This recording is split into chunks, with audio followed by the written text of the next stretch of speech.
Pete the Cat and the Bedtime Blues by Kimberly and James Dean. Pete and the gang had a great day. They'd been at the beach, surf and sun and tons of fun. But when the sun went down, they didn't want the fun to end. Pete had an idea. Hey, how about a sleepover? More time for tons of fun. Groovy. Pete's place, let's go! The party was far out, but they knew they couldn't stay up all night. The gang decided it was time to say goodnight. On went the pajamas and out went the light. Good night, Gus. Good night, Alligator. Good night, Toad. Good night, Pete. Pete was just about to catch some Z's when, clap, clap, clap. Who did that? Pete asked.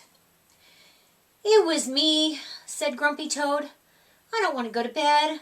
I want to clap instead. Pete covered his head.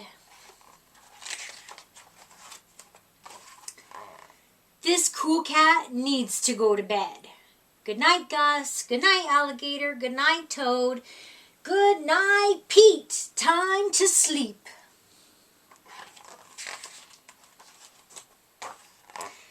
Pete tried again to catch some Z's when, rat-a-tat-tat! Who did that? Pete asked. It was me, said Gus the platypus. I don't want to go to bed.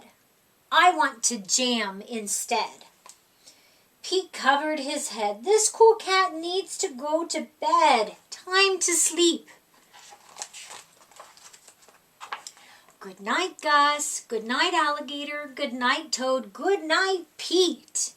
Pete closed his eyes to catch some Z's when he heard munch, munch, munch. Pete had a hunch it was Alligator. He was always up for eating. What could Pete do? All the clapping, rat-a-tat-tatting, and munching, it was giving him the bedtime blues. Pete had a groovy idea.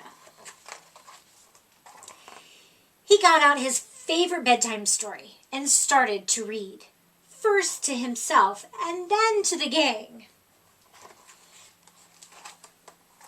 Pete noticed it was finally quiet. No more clapping, no more rat-a-tat-tatting, no more munching. They all settled down. No one made a sound. Pete yawned and turned off the light. Good night, sleep tight. Time to catch some Z's. Tomorrow was another day for surfing, sun, and tons of fun.